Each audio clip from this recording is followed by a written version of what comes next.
오늘은 1907년 평양 대부흥 길선주와 조선인 성도들에 대해서 함께 생각을 하겠습니다. 지난 주일에 1907년 평양 대부흥에서 선교사들이 했었던 역할들에 대해서 함께 생각을 했습니다. 선교사들이 이 땅에 복음을 들고 와서 많은 수고와 헌신을 하였는데, 특별히 이 선교사들이 이 조선 땅에 이 조선인들이 겪는 민족적인 큰 위기와 아픔과 슬픔과 고난에 동참하면서 이 민족을 위해서 특별히 선교사들이 기도에 힘을 썼고, 이 기도의 놀라운 은혜가 평양 대부흥으로 이어지게 된 과정에 대해서 함께 생각을 했습니다. 1905년이라고 하면은 을사보호조약이 체결된 해로 알려져 있습니다. 그리고 그해 여름까지 러일 전쟁이 이제 진행이 되었고, 러일 전쟁에서 일본이 승리하면서 일본은 거칠 것이 없이 조선을 이제 자기들의 영토로 이제 편입을 하는 본격적인 작업을 한 거지요. 그래서 1905년에 11월 달 을사보호조약을 체결하면서 조선은 이제 외교권이 없는 이름만 나라지 실제적으로는 나라일 수 없는 이제 상황이 되었고, 1907년에는 고종이 퇴위하고 이제 순종이 왕이 되는 이런 그 격변도 일어나게 됩니다. 그러니까 이 1907년 평양 대부흥은 과거 우리나라 이 대한제국 시절 이때에 나라가 멸망하는 그 결정적인 시점에 있었던 거죠. 그때 이 고종은 얼마나 그 위태로운 상황에 있었느냐 하면, 이 일본이 이 고종을 해치려고 하는 이런 일이 있다는 첩보가 있어서 두려움에 떨었는데, 고종을 지키기 위해서 군대가 동원된 것이 아니라 선교사들이 동원됐어요. 선교사들이 2명씩 날마다 번을 섰다, 이렇게 이야기를 합니다. 그러니까 한 나라의 왕이 자기를 지켜줄 사람이 없는 거예요. 군대도 없고 신하들도 못 믿고 아무도 믿지 못하는데 누구를 의지했느냐 하면은 선교사들을 의지한 거예요. 그래서 선교사들이 날마다 2명씩 돌아가면서 고종의 침소에 가서 지켰다, 이렇게 되는 거죠. 참 얼마나 이 나라 꼴이 엉망이었겠어요. 자, 왕이 그 정도인데 백성들은 오죽했겠습니까? 이 땅이 외국 군대의 전쟁터가 되어버렸고, 그런 와중에 얼마나 많은 사람들이 고통을 겪었으며, 뜻있는 지사들은 얼마나 많은 아픔과 고통 속에 있었는지 몰라요. 자, 그런 때에 하나님께서 우리나라에 부흥을 허락해 주셨던 거죠. 그리고 이 일로 말미암아 조선 민족은 하나님의 큰 은혜를 받고, 그리고 그 은혜 속에서 하나님께 결사적으로 기도하고 주님께서 공급하시는 새로운 힘과 능력을 얻었고, 그러한 바탕 위에서 한일 합방 그리고 일제시대를 겪어나가면서 믿음으로 이 암흑 시기를 이겨나갔던 겁니다. 그러니까 하나님께서 1907년 평양 대부흥을 통해서 이 민족에게 주셨던 은혜는 말로 다할 수 없었던 거죠. 그런데 이 일을 위해서 선교사들이 하나님 앞에서 얼마나 회개하면서 하나로 단결하게 되었는지, 이들은 하나님 앞에 기도하고 회개하고 또 말씀을 붙들고 연구하면서 또 회개하고, 그리고 1907년 1월 첫째 주에 진행되는 이 평안남도 도사경회, 이 남성을 위한 부흥사경회, 이것을 준비하고 있었던 거예요. 그런데 이 부흥사경회에서 지도적인 위치에서 선교사들과 함께 사역을 했었던 인물이 있었는데, 그분이 바로 평양장대현 교회 장로로 있었던 길선주 장로라고 하는 분입니다. 이분은 평양 대부흥이 있고 나서 6개월 후에 평양신학교를 졸업하고 최초의 한국인 7분의 목사 가운데 한 분이 됩니다. 그러니까 지금 이 부흥회가 있던 당시에 이분에 대한 호칭은 항상 이렇게 헷갈리게 되어 있습니다. 당시에 평양장대현 교회 장로이기도 하지만 신학생이었거든요. 그래서 조사로 임명을 받아서, 오늘로 치면은 전도사입니다. 조사로 임명을 받아서 이제 조사의 일을 보던 사람이에요. 그리고 이제 선교사들이 주 강사가 되고 하는 그 와중에 이 길선주 장로는 기도회를 인도하고 하는 중요한 역할들을 감당을 했던 거예요.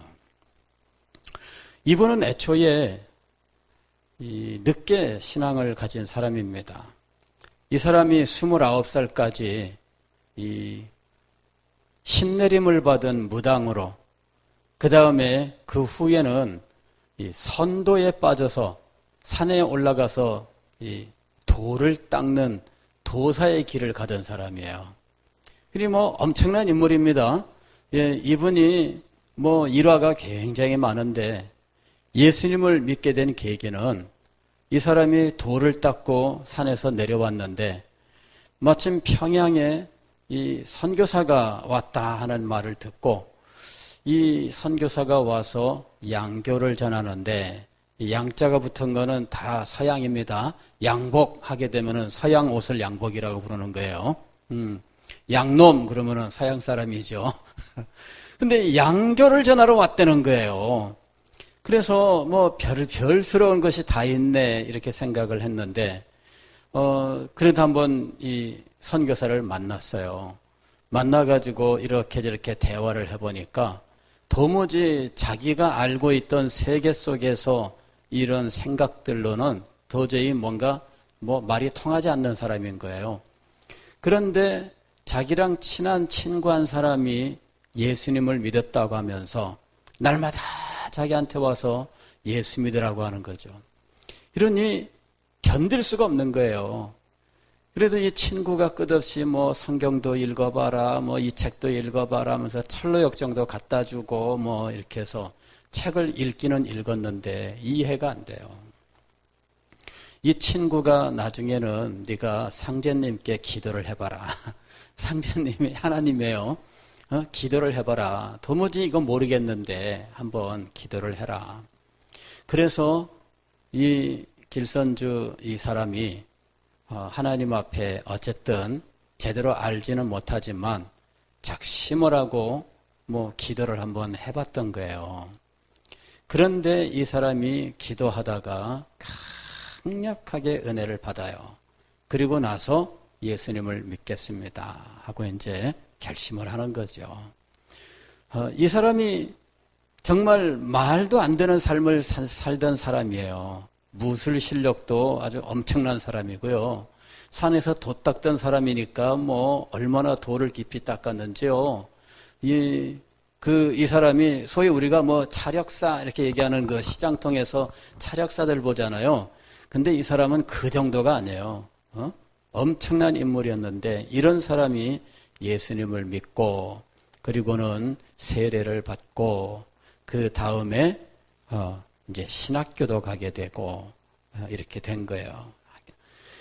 평양 장대현 교회 장로로 있으면서 신학생이 되고 부흥을 경험하고 목사가 되고 그리고 나서 평양 장대현 교회에서 20년을 이제 심호하게 됩니다. 그 사이에 이분은 요한계시록 만독을 했다는 기록을 가지고 있어요. 요한계시록을 10,000번을 읽었대. 그래서 이분이 부흥 사경회를 하러 다니면 요한계시록 강해를 했는데 아주 굉장히 은혜롭고 능력이 있는 부흥 강사였다, 이렇게 알려져 있습니다.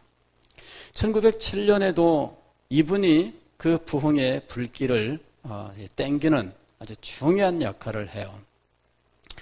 1907년 이 사경회를 준비하는 과정에서 중국에서 중국을 들러 한국에 온 이 선교 그 회의에 그 간부로 있었던 이 하워드 존스톤이라고 하는 목사가 있었는데, 이분이 와서 이 웨일즈의 대부흥에 대해서 이야기를 해줍니다. 그리고 이 부흥회가 어떤 형식으로 진행되었는지에 대해서 설명을 쭉 해줬는데, 1904년 웨일즈 대부흥의 중요한 특징은 기도입니다. 기도. 자발적인 기도. 그래서 말씀을 전하는 이 집회 후에 기도회로 모여서 기도를 하는데 자발적으로 감동 있는 사람들이 일어나서 기도하는데, 이 사람이 기도하고 앉으면 또 각자 기도하다가 또 누군가 일어나 기도하고, 이러는 자발적 기도의 연속이었는데, 그때 그 에반 로버츠라고 하는 이 청년이 이 기도에 강력한 은혜를 입고, 이 청년의 기도가 이 회중 가운데 압도적인 은혜로 임하게 되는 거예요. 그리고 이 청년이 자기 고향 마을에 가서 청년들을 모아놓고 하나님의 은혜의 역사가 임했다고 하는 사실, 지금 저기 웨일즈 서부 지방에 가면은 하나님의 놀라운 역사가 있다, 이렇게 전하면서 우리도 하나님의 은혜를 받아야 된다 하면서 함께 기도했을 때 주님께서 놀랍게 은혜를 내리셨던 거죠. 이런 일들에 대해서 증언을 듣고 난 다음에 우리도 이제 기도할 때 소리내서 한번 기도해야 되겠다. 그전까지는 이제 통성기도 이런 것들이 없었어요. 개인적으로야 소리내서 기도할 수도 있고 하지만, 그러나 교회적으로 합심해서 통성기도하는 일이 없었는데, 이제 그때 통성기도하는 일이 비로소 시작이 된 거예요. 이것을 도입한 사람이 누구냐? 이제 길선주 장로였다는 거죠. 그 다음에 우리나라에 새벽 기도가 시작된 것도 바로 1906년 가을입니다. 이 길선주 장로가 이 새벽 기도에 대해서 이 기도를 합시다, 이렇게 해서 장대현 교회의 당회에서 이것을 결의를 하고 새벽 기도가 시작되었다 하는 말이 있습니다. 그렇게 해서 기도 운동을 시작한 사람이 누구냐면은 이 길선주 장로였어요. 그리고 이제 부흥 사경회가 1907년 1월 2일 날 개회가 되었는데, 그 당시 이 부흥회가 2주 동안 진행이 됐어요. 1월 2일부터 1월 14일, 15일까지 14일 동안 진행이 되었는데, 처음 며칠 동안은 오전 집회, 오전에는 성경 공부예요. 이게 부흥 사경회인데 영어로는 바이블 트레이닝 클래스야. 그러니까 성경 공부가 이 부흥 사경회의 목적이에요. 그래서 우리나라의 전통적인 부흥회는 새벽 기도, 그 다음에 오전 내내 성경 공부, 그 다음에 오후는 쉬었다가 저녁 때 부흥 집회, 이렇게 이제 우리나라는 진행되어 왔었죠. 이게 그 당시의 사경의 모습이에요. 오전에 성경 공부, 그 다음에 점심 해 먹고 오후에는 이제 이 평양신의 전도, 노방전도로 나가는 거예요. 노방전도하고 돌아와서는 이제 밥 해 먹고, 그리고 나서 이제 저녁 집회 시작하는 거죠. 1월 2일이면은 날씨가 어땠을까? 부산 같으면 별로 안 춥습니다. 그죠? 예. 요새는 보니까 영하로 내려가는 날도 있는데, 10년 전에만 해도 부산에 영하로 내려가는 날이 거의 없었어요. 예. 요새는 근데 어떻게 영하로 내려가고 얼음도 얼어요? 참 신기하네. 근데 여러분, 1월 달이면은 평양 같으면은 날씨가 어느 정도일까요? 제가 서울에서 성장을 했는데 어린 시절에 서울에서 1월 달이면은 날씨가 보통 영하 14도 뭐 요 정도 됐거든요. 영하 14도 정도면은요, 한 30분 밖에 나가서 걸으면은 귀는 뭐 다 얼어버리고 이거 못 견딥니다. 그래서 귀마개 이렇게 하고 다녀야 돼요. 안 그러면 여기가 막 송곳으로 찌르는 것처럼 막 아파져요. 귀마개를 하고 다녀야 돼요. 토끼 털로 만든 게 제일 좋았어요. 그걸 해야 되고, 그 다음에 코는 빨갛고 여기 그냥 막 줄줄 콧물이 아니라 숨 쉬면은 이게 숨 기운이 수분으로 해갖고 그냥 줄줄 흐르고, 수염 있는 사람들은 여기 얼어붙습니다. 예. 근데 평양쯤 가면 어떠느냐? 그러면 뭐 그 정도는 될 것도 아니죠. 예. 20몇 도씩 막 올라가는 그런 추위예요. 그런데 그 당시에 사경의 모습은 그런 날씨 속에 100리, 200리, 300리, 심지어는 360리 이 떨어진 곳에 살던 사람들도 자기 2주일 동안 먹을 쌀, 된장, 뭐 이런 부식 같은 거 다 짊어매고 소달구지에다가 다 올려서 소달구지 몰고 그리고서는 온 거예요. 그리고는 이 교회 그 마당과 교회 주변의 이 빈터에 빼곡하게 이 사람들이 모여서 텐트 같은 걸 치고 아니면 그냥 꺼적대기 하나 깔고 그 겨울을 지내는 거예요. 거기서 밥 해 먹고 아침밥 해 먹고 성경 공부하고 점심밥 해 먹고 성경 공부하고 전도 나가고 저녁 해 먹고 저녁 집회하고, 이게 교회에서 밥 해주는 거 없습니다. 그래가지고 배식해서 편안히 밥만 먹는 그런 일 없어요. 다 자기들이 자비량으로 다 일들을 진행한 거예요. 그러니 뭐 엄청난 추위 속에서 그 당시에 모인 사람들이 기본적으로 처음 시작할 때 한 1000명이 모였대요. 그리고 그 자리에 모인 사람들은 남자만입니다. 여자들은 그 당시에는 남자 여자가 유별하기 때문에 함께 모이지 않습니다. 예배당도 기역자로 돼 있어가지고 이쪽은 남자 이쪽은 여자 이렇게 했는데, 이 집회 때에는 그것도 안 했어요. 여자들은 흩어져서 이 여자 선교사들이 말씀 인도하는 집회 따로 갔고 남자들만 장대인교회에 모였던 거예요. 그런데 저녁 집회는 6일부터 시작이 되었다 그래요. 그 전까지는 전도에서 저녁 집회 있습니다, 저녁 집회 있습니다 알려주고 6일날 딱 모였는데, 그 첫날 집회 끝나고 나서 계속 기도를 하는데, 그때부터 이 길선주 장로 이분이 이제 이 말씀 후에 기도 인도하는 이 일들을 담당한 거예요. 그날 밤에 성령의 은혜가 처음으로 임했다 이렇게 이야기를 합니다. 6명의 남자 성도들이 회개하면서 하나님 앞에 결사적으로 기도하는 일이 있었는데, 혹자의 말에 의하면은 길선주 장로의 회개가 불을 당겼다 하는 얘기가 있어요. 뭐 정확하게 그렇다는 역사적인 고증은 없어요. 그냥 들려오는 이야기들입니다. 길선주 장로가 회개를 하였는데 나는 아간과 같은 자입니다. 이렇게 고백을 한 거예요. 아간이 누굽니까? 여리고성 함락시켰을 때 하나님이 물건들 취하지 말고 다 하나님 앞에 드려라 그랬는데 아간이 그거를 숨겨뒀잖아요. 나중에 이것 때문에 아이성 전투에서 패배하고, 누구 때문이냐 해서 아간이 드러나고 결국은 그 가족들까지 몰살을 당하는 비극이 있었어요. 근데 길선주 장로가 회개를 하는데 내가 아간과 같은 자입니다. 작년에 친한 친구가 죽으면서 재산을 처분하고 다 정리해서 집안을 도와달라 이렇게 부탁을 했는데 제가 거기서 돈을 착복을 했습니다.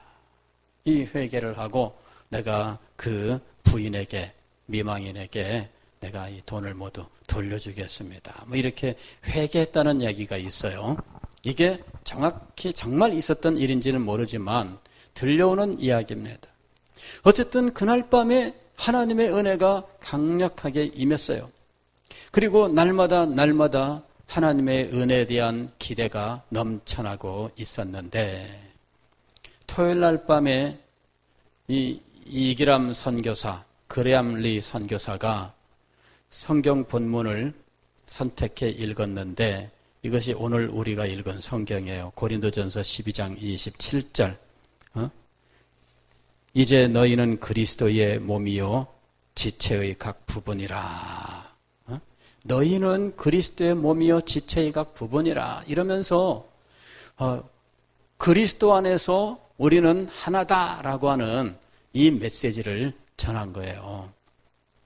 그런데 실제로 이제 이런 일들이 일어나요. 선교사들이 깊이 자각했던 건 뭐냐면은 이 선교사들과 그리고 조선인 신자들 사이를 사실은 두 개의 반열로 나눈 거죠.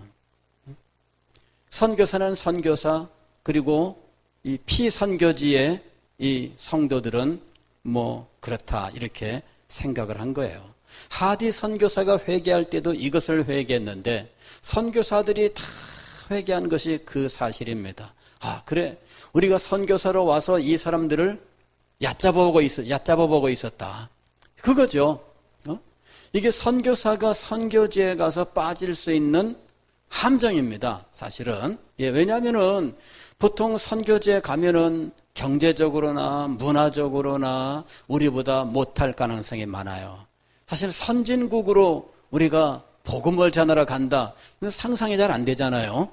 근데 그 당시에는 당연히 문화적으로도 뭐 참 상대가 안 되고 경제적으로도 상대가 안 되고 사는 모습을 보면은 정말 참 뭐라고 참 말할 수 없는 그런 상황에 있으니 이런 사람들에게 복음을 전했을 때 동등하게 여기는 것은 쉽지가 않은 거죠. 근데 하나님께서 선교사들에게 깨달음을 주신 거예요. 회개하게 하신 거예요. 그래서 이 문제를 가지고 회개하던 선교사가 우리는 하나입니다 라고 하는 메시지를 전하게 된 거죠. 그날 밤에도 하나님께서 큰 은혜를 주셨다라고 기록하고 있어요. 다음 날이 주일날인데 주일날은 주일이니까 더 큰 은혜를 주시겠거니 그러나 이상하게도 주일날은 냉랭했다 이렇게 이야기합니다. 길선주 장로가 왜 기도하는데 이렇게 힘이 들고 어려우냐, 왜 기도들을 안 하냐 막 독려를 했다 그러는데 그래도 기도가 불이 안 붙었다는 거예요. 마치 무엇인가 가로막고 있는 것과 같았다 이렇게 기록을 해요. 어떤 분은 새벽에 하나님께서 조금 은혜를 베푸셨다 하는 그런 기록을 하고 있지만 전체적으로는 정말 냉랭해서 사람들이 기도하다 안 된다고 그냥 돌아간 것입니다. 그리고는 이제 부흥사경회가 이틀밖에 안 남은 거예요. 월요일하고 화요일하고. 그런데 월요일 날 하나님께서 놀랍게 은혜를 내려주신 거예요. 말씀을 전하고 기도를 하고 이러는데 선교사 헌트 선교라는 분이 선교사 말씀을 전하고 이기람 선교사가 또 기도회를 인도하고 길선주 장로가 또 기도회를 인도하고 이렇게 계속해서 돌아가는데 그날 기도회가 7시부터 해서 새벽 5시까지 계속해서 강사들이 계속 바뀌면서 인도자가 바뀌면서 진행을 하는 거예요. 길선주 장로가 그때 전했던 말씀은 에스겔서 37장 마른 뼈들의 메시지를 가지고 너희 마른 뼈들아 하고 외쳤을 때에 이 성도들이 가슴이 녹아내렸다라고 하는 기록이 있어요. 마른 뼈들이 변화돼야 되겠다는 거죠. 그래서 이제 그날 밤에 뭐 회개하면서 뭐 놀라운 역사들이 일어나는데 한 직분자가 일어나서 회개를 했어요. 강유문이라고 이름까지 나와 있는데 이분이 회개하기를 자기가 교회 일을 하면서 이 김장로라고 하는 분 이름은 안 나와요. 김장로라고 하는 분을 자기가 정말 미워했습니다. 사람들이 다 알고 있어 이미. 이 김장로라고 하는 분과 이 강집사라고 하는 사람하고는 앙숙이야, 교회 안에서. 선교사들도 다 알고 있어. 아니, 이 두 사람이 교회 안에서 그렇게 앙숙인 거예요. 그래, 이 부흥회가 진행되고 하나님의 은혜가 임했을 때에 이 앙숙인 이 사람들이 회개하고 변화되면 얼마나 좋겠나 하는 마음들을 갖고 있었던 거죠. 그런데 그 중에 한 사람이 일어나서 회개를 한 거예요.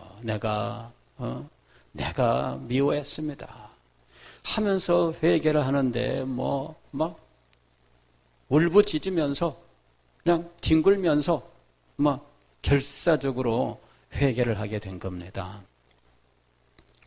그랬더니 사람들이 얼마나 감동을 받고 또 기도에 열심히 들어갔겠어요. 자신들도 회개하고 그러는데 이 사람 저 사람 일어나서 회개를 합니다. 그런데 사람들은 이 회개가 진행되어 나갈 때마다 한 사람을 떠올리는 거예요. 누구를 떠올릴까요? 김장로, 그분을 떠올리는 거예요. 그분하고 서로 앙숙관계에 있던 한 사람은 지금 막 울고불고 그야말로 뒹굴면서 회개를 했는데 그 상대가 되는 이분은 언제 회개하나. 근데 그날 밤에 그냥 넘어갔대요. 그 사람이 시키는 거 시켜서 하겠나요? 사람이 시키는 거 아니잖아요. 그냥 그날 밤에 그냥 넘어간 거예요.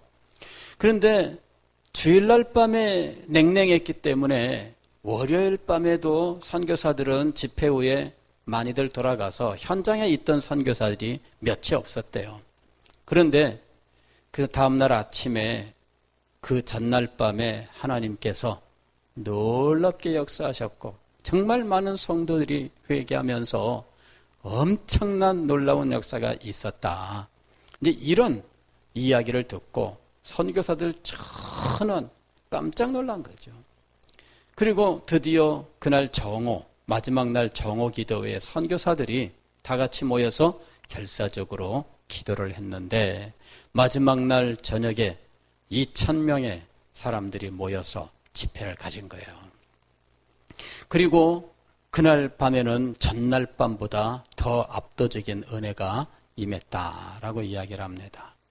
그날 밤에 회개를 하고 사람들이 뒤집어지고 고꾸라지고 그러는데 마침내 이 김장로님이 일어나서 회개를 한 거예요. 강유문 씨하고 자기하고 사이에 있었던 이 일에서 자기도 역시 미워했고 원수가 되어서 살아왔었던 거 회개하고 그리고 또 한 가지를 고백을 했는데 방일영 선교사라고 이 지도자입니다. 근데 이 방일영 선교사님을 제가 미워했습니다. 이렇게 이제 고백한 거예요. 그 미워하게 된 이유도 알고 보면은 조그만한 거. 연합회 일을 하면서 이 선교사님이 준비 과정을 물어보고 좀 빨리 좀 진행했으면 좋겠습니다라고 얘기를 했는데 그게 고가왔다는 거지. 알고 보면은 아무것도 아닌데 마음이 꼬일 때에는 이상하게 꼬이는 거죠. 그러니 이것 때문에 이 사람이 늘 이 선교사님에 대해서 이 찜찜한 마음을 가지고 이제 속으로 참 기쁘게 순복하는 심정이 아닌 이런 마음을 가지고 있었다는 거예요.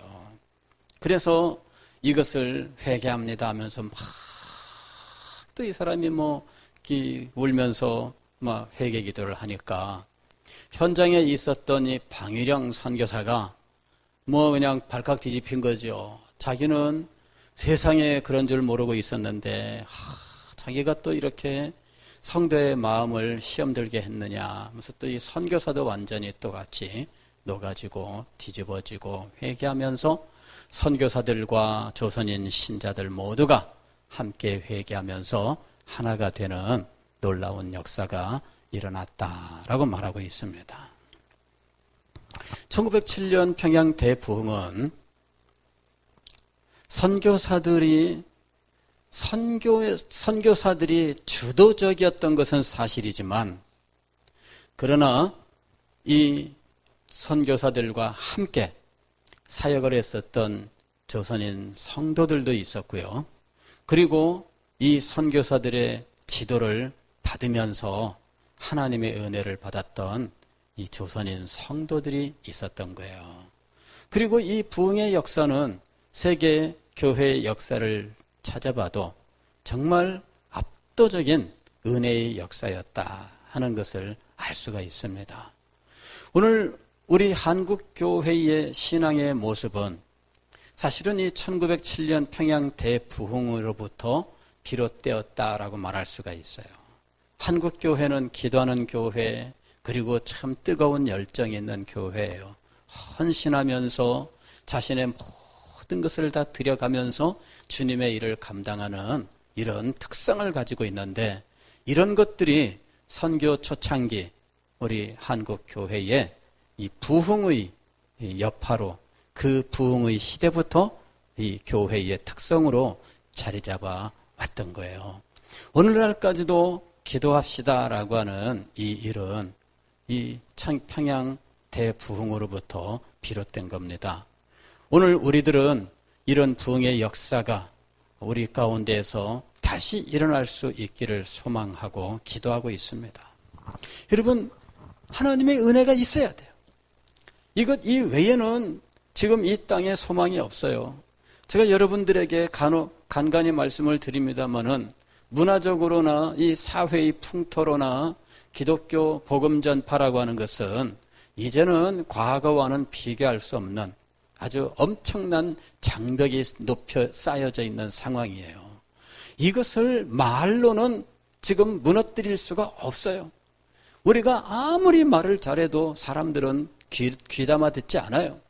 강제로 들어야만 하는 사람들은 안 들으려고 그냥 귀를 닫고 있고요.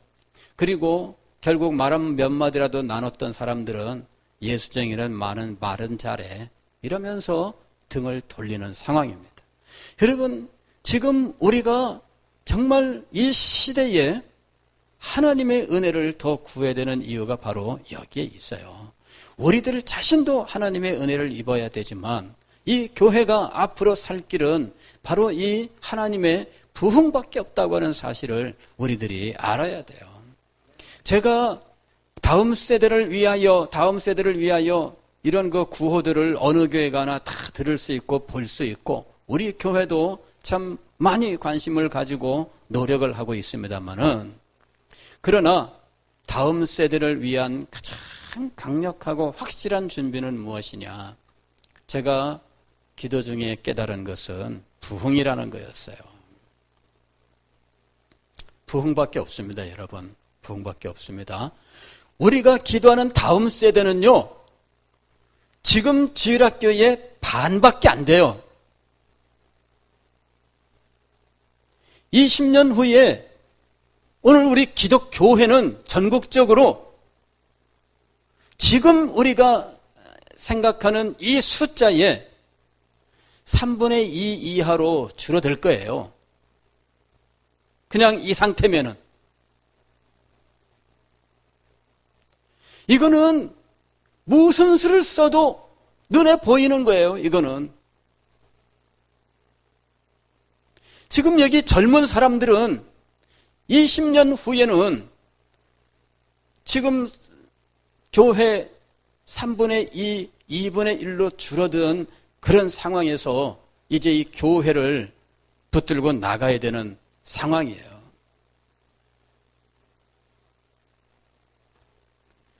여러분, 다음 세대? 교육시킬 다음 세대가 없어요. 어디 있어요? 어디?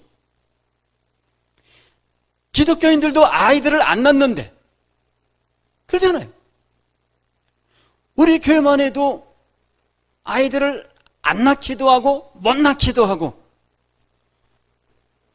이게 지금, 그리고 결혼도 늦고 이런 많은 문제들이 있어요.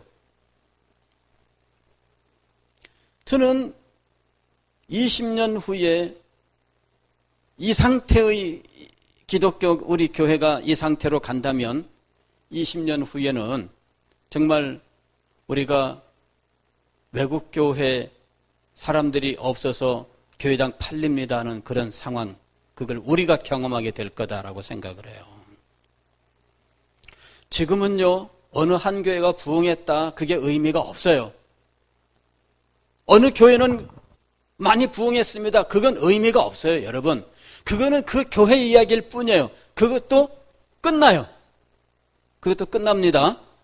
여러분, 어느 한 교회 부흥했다고 해서 얼마큼이나 갈 것 같아요? 20년 갈까요?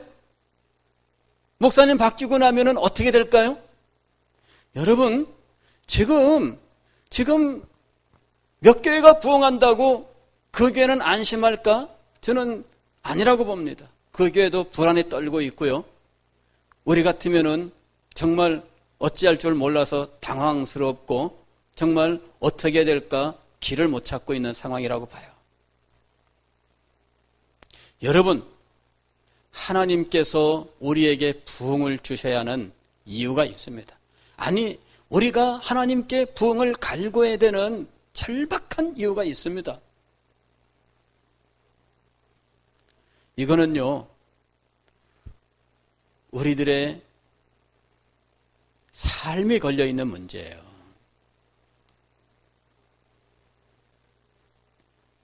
제가 왜 이 몇 개월에 걸쳐서 작년 가을부터 제가 부흥을 여러분에게 계속 말씀하고 있느냐 하면은 이것이 정말 이 시대를 새롭게 하는 하나님의 방법이고 이 시대의 교회를 다시 살리는 하나님의 방법이기 때문이에요.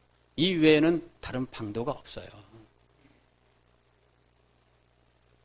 견고한 진을 파하는 강력이요. 이거는 성령의 능력을 말하는 것입니다. 이 역사가 일어나야 돼요. 이것이 없으면 소망이 없어요.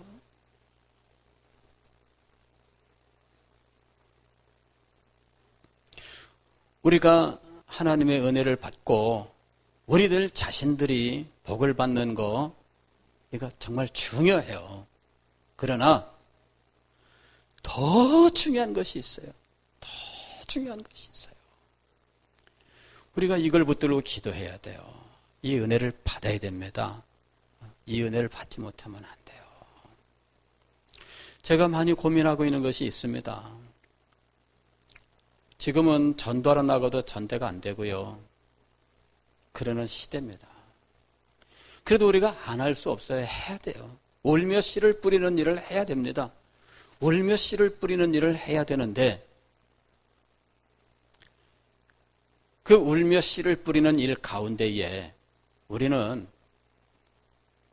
함께 교회들이 연합해서 해야 될 일이 있고 우리가 하나님의 압도적인 부흥의 은혜를 간구하는 일도 있어야 된다는 거예요.